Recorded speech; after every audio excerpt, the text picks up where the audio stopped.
Right, guys, welcome back to the Live the Lifestyle podcast. Today we're on a very quick time frame because HL's got a car MOT in 25 minutes. Welcome back. We're on episode 65 today, Come on. hitting that mid 60s kind of thing. We've been saying we're going to get a guest on for about 2 months. We do actually have Not a yet. few lined up there. We just need to actually arrange. Yeah, we've had plenty of yeses, haven't we? Yeah. But let's get in the calendar. Would you guys rather speak to a high roxer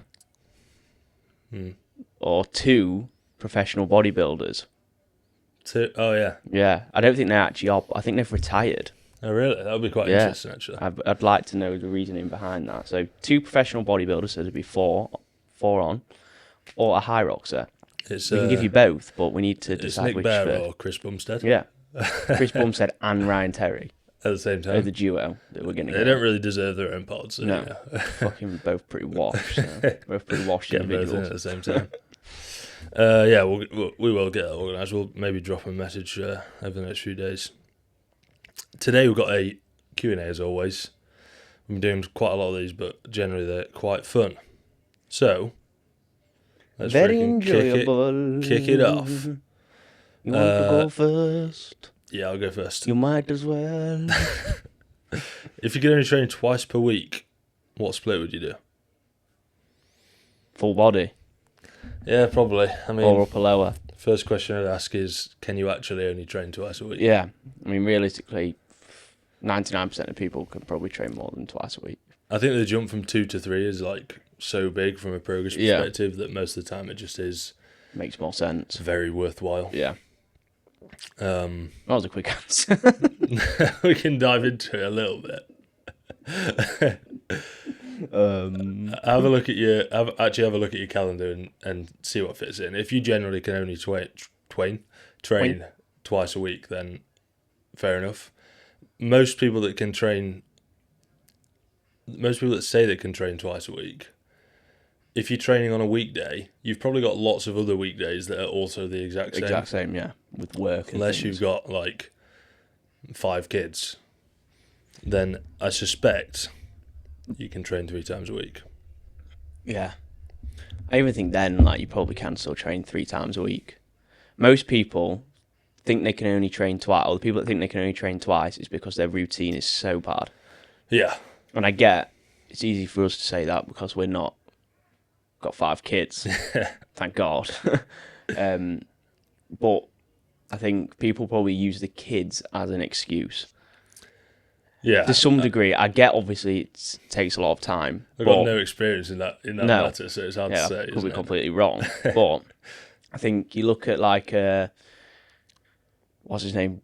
Joe Brightman. Yeah. He's just had a child and he posts a lot of content now about That's very true. dads and stuff. And like he's saying like, yes, you have less time, but you still can still can do it. Like he's doing, I don't know, I think he does like 4 gym sessions, then he does like Muay Thai or whatever it is as well. So like, It sounds like quite a lot of his stuff that he's done is, reducing the session time and yeah, making it more efficient for that day. But most people could probably go to bed a bit earlier. Most people could probably wake up a little bit earlier. like If you actually want to, like. Yeah, like really getting up 45 minutes earlier at first will seem like a big task, but after a week of doing it, Yeah. you're going to be fine. And 45 minutes is enough time to get a really productive session in. It's a little bit of a case of priorities, isn't it? Like, even if you do, for example, have kids, there's other situations where you might be playing sport 4 times a week. And obviously that's a different story. But if you're going to bed at the minute at 12 because you feel like you need that hour to chill out before you go to bed, you probably don't. No. You don't need it. You don't need it. So that... Yeah, it's, like you said, it's priorities, yeah. isn't it? Like if you actually want to make a difference to your physique Yeah. and your general health. Yeah, so if you want to watch Netflix for an hour, then that's fine. But We'll do it, but don't complain about not having time to then yeah, go to the gym. unfortunately, it is a big old case of priorities. Yeah. Which sounds very blunt, but it's just facts of life. Yeah, I think something that I see quite a lot is people talking a lot about how hard stuff is, Yeah. and like that might be true. It might be true to that it's really hard to fit said stuff in, or really hard because you know you're working really hard and you're tired and all the stuff like this. But if you do have that goal, then telling yourself that all the time doesn't actually help. Yeah, we're almost now with social media and stuff, we're almost pre-programmed to think everything is so much harder than what it is. Yeah. If that makes sense. You know what I mean? Like you like consuming all this content, and it's all most of the time, right? You look at content, it's just negative, Yeah. and it's like you're literally in your head already thinking it's harder than what it actually is. Yeah. Yeah. It's very centered towards like it's okay if you know don't want to train, or Yeah. it's okay if you But it's not. not if you've got a Not goal. if you've got a goal. You like it's obviously not. Yeah. Like it's simple. That'd be like saying, you know, I might say, I want to grow my coaching business, but then not don't wanna doing do anything. any advertising. Yeah. It's like what Obviously, are you doing? that's not going to work. Yeah. So there's an aspect of like accepting, right? It's going to be a bit hard, but it's worth it to me. So Yeah. let's crack on. I also think as well, like a bit hippie and deep, but just doing things every day that are hard. Yeah. Everything else then just seems way easier. I was speaking to a lad yesterday, and I was like, you just need to stack up a week of success, so you actually build a bit of confidence in Yeah. yourself. Yeah. To say, actually, I momentum. can do this. Yeah. 100%. I think I think it's that Alex Hormozy that talks about this all the time. Like, if you want to have a certain trait, whether it be consistency in the gym or insert any trait really, Yeah. you just need to fake it until you get to the point where you are that person now. Mm-hmm. And then, hey presto, you're someone that's consistent at going to the gym. Yeah. Because you've just stacked up loads of proof that you do. Yeah, like if you look at people who like we might see as role models, like they weren't born any different. Yeah. They've just done the hard work Yeah. and built that life that they're sort of living. I said that on a call yesterday, that someone does it that's in Yeah. the same position. 7 billion people in the world. Yeah, someone has done it. And obviously there's extremes to that even we wouldn't touch. Yeah. But most people's goals are not that extreme Yeah. in the scheme of things. So there's lots of people that can do it, which hopefully gives you a bit of confidence that you also can do it. Yeah. You just need structure, you need systems, you need a bit of freaking direction. Yeah. So best split is full body twice if you're really struggling. And to be honest, they can be really balanced. Do a press, do a pull, do a hinge, do a squat movement pattern. Yeah. I think even with 3 sessions, full body's still probably an alright idea. Yeah, yeah, It makes quite a lot of sense. yeah. Right. Is it ever worth doing a mini cut, or should I just commit to a proper diet? It is worth it. Yeah. Short answer, yes. I think it all depends on your timeline, though. I don't think you need to like look that deep into it, because there's actually not very much difference. No. If you've got 5 kilos to lose, then yeah, you can do a mini cut, but all it is just a shorter version. It's just a shorter cut. I think what they probably mean by this is, for example, if they've mapped out their year and from January through till May, Yeah. they'd plan to be in a gaining phase, and they get into like, I don't know, April, and they're like, might just be slightly bored, not really liking the way that they look. Yeah. I think then that's when you just have to sort of tell yourself like you're doing this for a reason. Yeah. And the long-term benefit of not doing a mini cut now is going to be much better than doing a mini cut. Yeah. Yeah. If that makes sense. Yeah, I think if you're just getting into this game of kind of setting out your timelines, then I mean, to be honest, 90% of people that come onto our coaching, it's like initially diet. Yeah.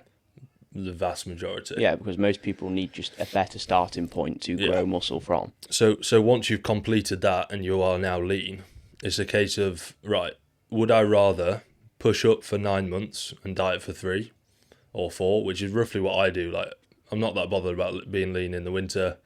No, I you want just to do be that lean in sort the of year summer. round. Yeah. Happy days. Yeah.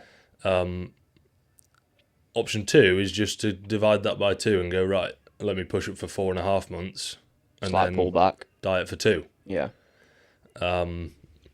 Option 3 is to just do the sort of main gaining approach and basically stay at the same body fat levels and like being like a 5% surplus, maybe even less. Again, I don't think there's anything wrong with that if you just prefer to be leaner all year round and like the way you look. But you probably have to think there is going to be a trade-off to where progressions may not be as quickly as you'd like them to be. Yeah, you just got to look at what you want, basically. Yeah. I would say the most effective for building muscle is probably the 9-3 split. Yeah, definitely. Just because you really get to sink your teeth into a gaining phase. Yeah.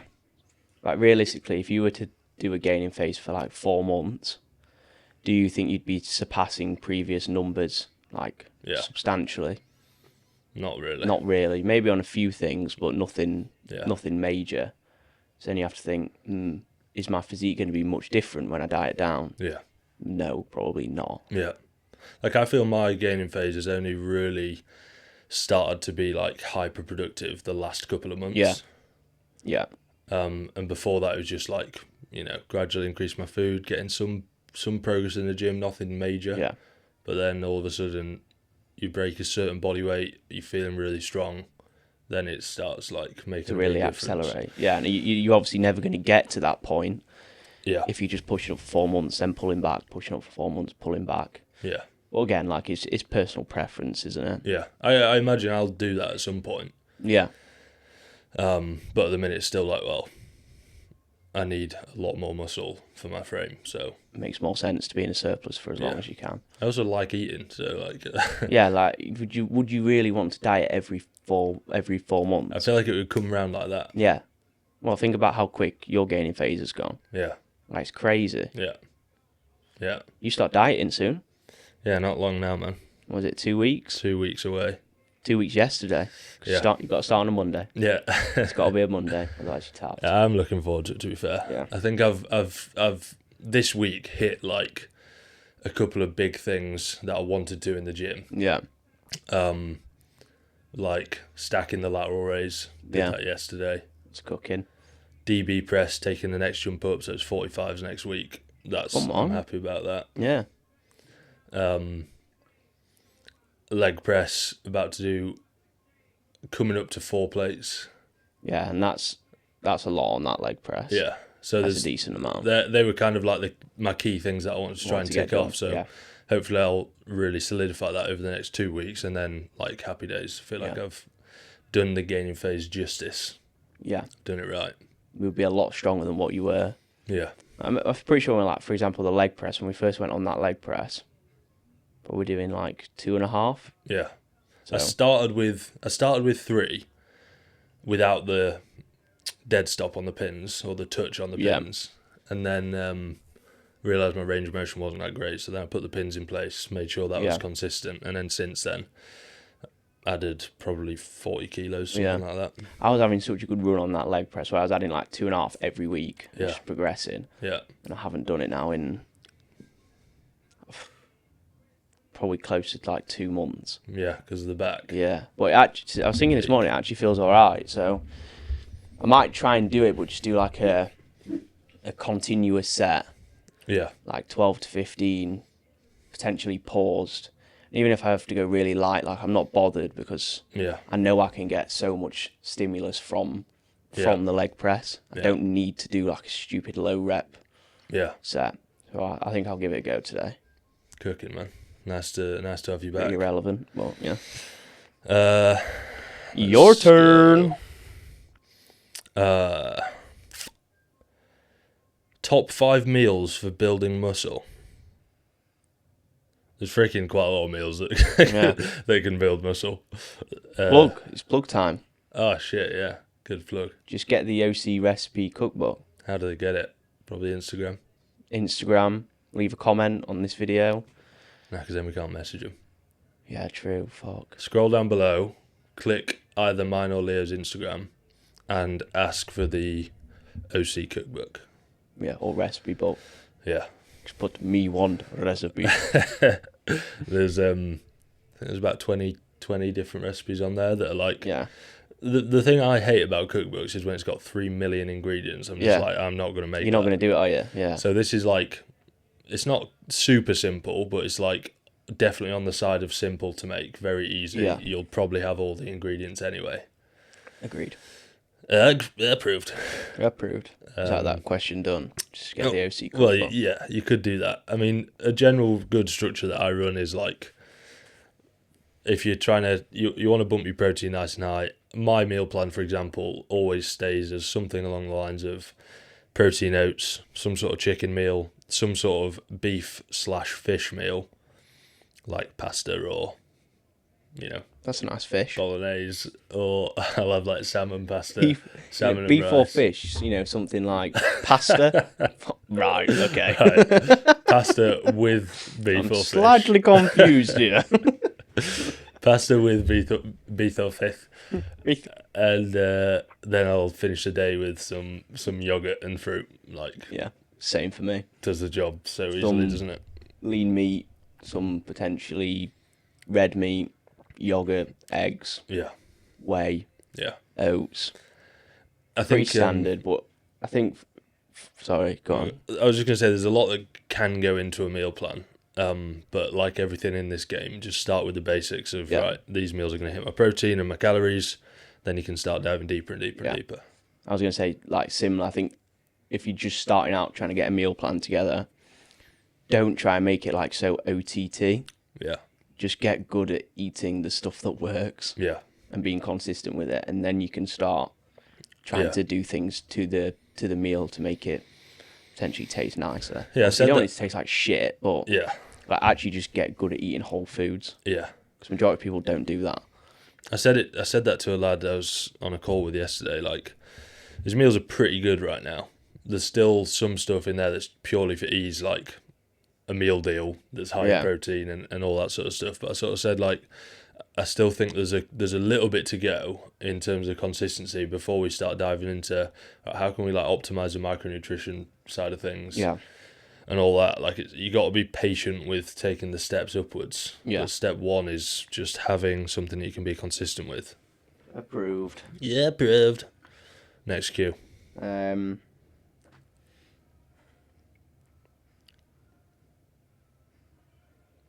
How do you... Sorry, I'm a bit far from the mic. How do you deal with social events when you are in a deep cut? Deep inner cut towards the back end? Super deep, man.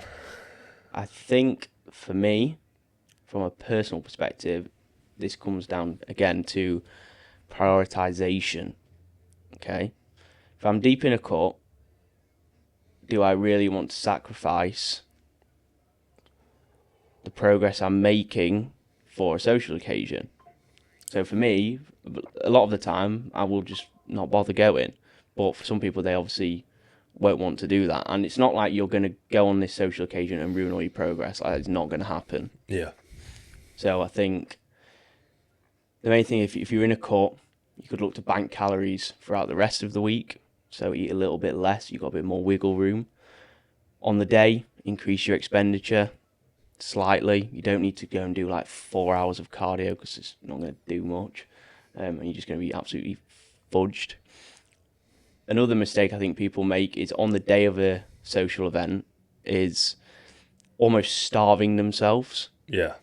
Trying to save as many calories as possible. They then get to the social event, their hunger is through the roof, all that temptation's there, and they go crazy. Yeah. And you end up eating more calories than you would have if you just had more throughout the day, actually gone to the social event not feeling like you're going to eat a table. Yeah.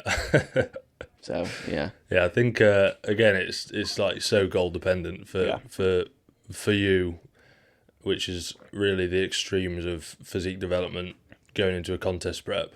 You're just not going to. You're just not going to do it because, to me, the positives of going don't outweigh the positives of not. Which is obviously just for a short time in your year. But if your goal's that big, you've got to freaking stop being soft and lock in. And actually just do what you need to do. And if you don't have the ability to do that, then you shouldn't be prepping yet. Yeah. simple as that.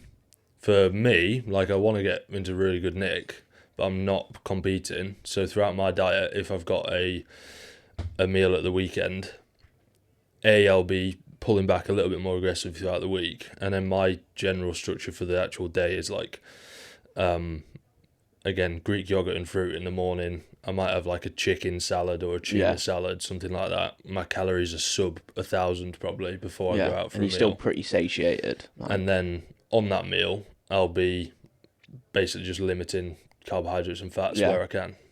I think it's important though as well that just because people aren't contest prepping is then thinking every single week you can just go off plan and just eat a little bit less on the day. Like, okay, maybe you could, but you're not really building any good habits by doing that. You're not building any discipline. Yeah. Like for you, it's not like you're going to go on your diet and every single week be like, yeah, I'm definitely going to eat out this weekend. Yeah. Like actually just choose what is important. Yeah. Like if it's a meal with your family or whatever, like don't fucking miss out on that because it's more important. Yeah. Or if it's just you like sat at home, you're a little bit hungry, you're bored, I'm just going to order a takeaway. Like you've got to have an actual thought process behind it. Yeah, with that side of stuff, like especially if you're a few years in and you want to get very good results, like I say, you just got to stop being soft. Yeah, simple as. Just freaking lock in, fella. Approved. And if you don't want to, and you're just all right with getting a little bit leaner and, just want to look decent, then maybe you can get away with it. But also, maybe you can't, which is where the data tracking side of thing comes in. Yes, your actions will reflect your goals. 100%, man. Simple as. Your turn. My turn. Your turn. I think we've got probably time for one more. Yeah, one more. Jesus. Pardon me. What would you say the best and worst thing is about coaching? Best thing is very cliche. Let's give like a cliche answer and one so you're like, oh, okay, I actually really enjoy this. Is actually being able to help people achieve the goals they want to achieve. Yeah. Like that is such a good feeling when people are so happy with the progress that they've made and got to the position that they're in. Yeah. That's probably the main thing. And the other thing is just like you're in control. Yeah. It's very it is very fulfilling. I think for me personally, because it kind of gets to the point where you've got so many transformations that you're like, well, that was expected. Yeah, you almost get a bit numb to it. From a visual standpoint, you're like, you look wicked, sick, like I've done this with loads of other people. The purpose. Yeah. I think the fulfillment comes in for me when you actually speak in someone and they're like, man, you actually changed my life here. This is quality. That's where I'm like, oh, sick. Yeah. I'm actually like really happy about that person. 100%. That person's progress. It's more the mental change that you see within them compared to when they first started. Yeah. Is the rewarding part, not really like the visual transformation at this point anyway. Obviously it's really cool. But like you put together a plan and you're like, this will get them into that shape. Yeah. Like it will. They've just got to execute. Yeah. So it's not a surprise to like, oh, what? This guy's suddenly in crazy shape. He's actually got lean. What the hell? I was just guessing and making changes and that. Yeah, exactly. Like, it's not like that. But it's very fulfilling when someone says to you, like, man, this has been so good. Yeah. So that's one of my favourite bits. I also just like, in terms of actually doing the coaching, I'm such a sucker for like routine and habits and doing basically the same thing each day. Yeah, same. Like, I just like that. Knowing, right, next week, this is exactly what I'm going to be doing. Happy days. Yeah, you wake up every day with a purpose, I think. Yeah. It's just a very nice feeling. Yeah. Worst thing about coaching. Oh, yeah, I forgot about that. There actually isn't anything where I think, oh my God. No. I'd say, again, it's kind of a positive and a negative. Like, it's all in your control. Yeah. So it can probably cause you unnecessary stress at times. Yeah. Input doesn't always equal expected output. Yeah. I would say that's the thing that, like, starts to impact. Yeah. Like, kind of mentally. Gets a bit frustrating at times. And the thing that I actually get frustrated at is not really understanding maybe why something's worked and why something's not worked. Not in terms of like what you're doing with the client. No, purely in terms of like the business side of things. Yeah. Like is a goal I've got for this year, is to really like start to understand that side of things, because at the end of the day, like, marketing can seem a bit sleazy, but if you want to help as many people as you can, you've got to do it and get really good results and get that fulfillment that you get from people saying, "Oh man, that was unreal," then you need to be able to sell way more coaching slots. Yeah, exactly. So you've got to be able to make good content, and you've got to be able to give value. Yeah, exactly. And actually show that you can help people. And sometimes when you do something, you think, "Oh, that's really good." Yeah. And it might not get the response you want. Yeah. And I think more times than most, it probably doesn't. Yeah. But then you do just drop on to something that does actually work. Yeah. Yeah, it's very much a reps game, isn't it? It's Yeah. like, how much of this can I do? Yeah. You just got to be really resilient with it. Yeah. I'd say the only other thing, again, it's not a negative because I don't mind, is your work never ends. Yeah. So like usually people are working a 9 till 5 for a company, whatever. They'll book time off for a holiday. You get paid still. Yeah. You just book holiday days. Obviously for us, that literally is not a thing. Yeah. Like every holiday we've been on, you still have to do work. Yeah. Yes, like you can potentially make a few tweaks just for the few days while you're away. And most of the time, well, I've never had a response from a client saying like, no. Yeah. Because if you're for, I don't know, the other 51 weeks in a year, absolutely on it all the time, most people are going to understand Yeah. a few days off, like, you probably deserve it. Yeah. Usually I'll just message, like, I might be a little bit slow at replying on WhatsApp, still get back to you on your check-ins, Yeah. that kind of thing. There hasn't ever been, since we've started, there hasn't ever been a time where I've fully taken off not doing check-ins Yeah. or anything. They just Yeah. might be in a different format just for that week. And people are fine with that. I keep seeing this reel on Instagram where it's like, quote, online coaching is easy. And then it would be like, showing different photos, like, are you a chef? All of these different things. To be honest, I just think that's like a load of bollocks. Yeah, it is. Like, it's not hard. It's not hard if you know what you're doing. It's not hard to deal with people's questions and problems. Exactly. And yes, you wear a lot of hats, like a content creator, a chef, obviously a coach, PT, etc. A supplements guy, all of that. But like, if you know what you're doing, it's very easy to answer those questions. Yeah. So I don't find the actual coaching process hard to do or boring or anything like that at all. No, there's never been a time I'm like, oh, fuck this. It's more about the frustration from a marketing side. Yeah. Sometimes it's class and you got no idea why. Like, that's the summer that's just gone. Like, what on earth happened there? Yeah. No idea why, but we absolutely cooked. So it's one of them, isn't it? And then sometimes it doesn't cook and you're like, I feel like What's I did the same thing. I did one in autumn, didn't cook. Yeah. But It just is what it is. that's just the game, isn't it? So let's just extend this question slightly. For people who are maybe getting into coaching, what are like the 3 pillars you think that you need to have nailed down? I think you need to be a really good coach. Yeah. Which it does come with time, like it comes with working with more and more people, but like have a base of, proficiency. Yeah. Now you got to think, before we started actually coaching people properly, probably already been training like 4 or 5 years, 6 years. Yeah. You've already got a lot of knowledge under your belt. You've already done a lot of your own research, trial and error. Yeah.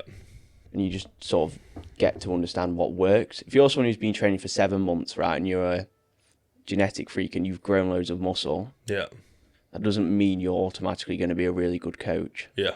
And I think that's a bit of an issue right now. Yeah. And then I'd also say, be prepared to say, you can't do the maths and say, right, I've got 30 clients, therefore it's about this amount of hours in the week. Double that. Yeah. You're going to spend more hours than what you think you are.